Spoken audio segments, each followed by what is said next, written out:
Hockey के जादूगर ध्यानचंद को फुटबॉल में पेले और क्रिकेट के बैटमैन के बराबर माना जाता है।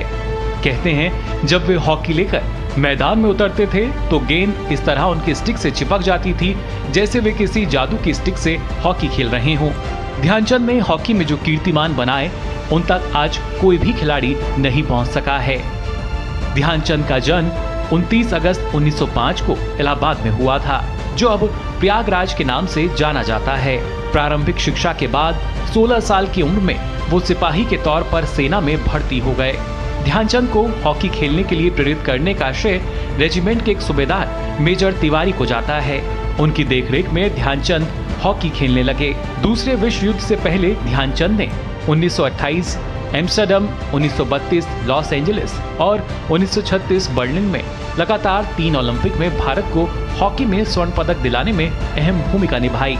1928 एम्स्टर्डम ओलंपिक गेम्स में वह भारत की ओर से सबसे ज्यादा गोल करने वाले खिलाड़ी थे। उन खेलों में ध्यानचंद ने 14 गोल किए। उनके इस प्रदर्शन के बाद एक अखबार ने लिखा था, यह हॉकी नहीं बल्कि जादू था और ध्यानचंद हॉकी के जादूगर हैं। देखते ही देखते वह दुनिया के महान खिलाड़ी बन गए। उनकी हॉकी की जादूगरी देखकर जर्मनी के तानाशाह हिटलर ने उन्हें जर्मनी की तरफ से खेलने की पेशकश कर दी थी, जिसे ध्यानचंद ने एक मुस्कुराहट के साथ इनकार कर दिया। मेजर ध्यानचंद ने साल 1948 में अपना आखिरी मैच खेला। 1956 में उन्हें पद्म विभूषण से सम्मानित किया गया।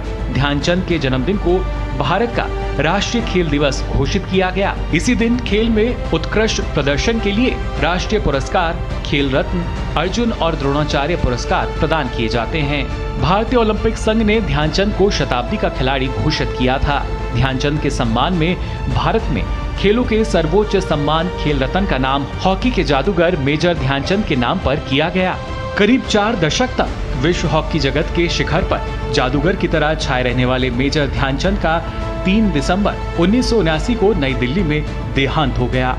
झांसी में उनका अंतिम संस्कार किसी घाट पर ना होकर उस मैदान पर किया गया जहां वे हॉकी खेला करते थे।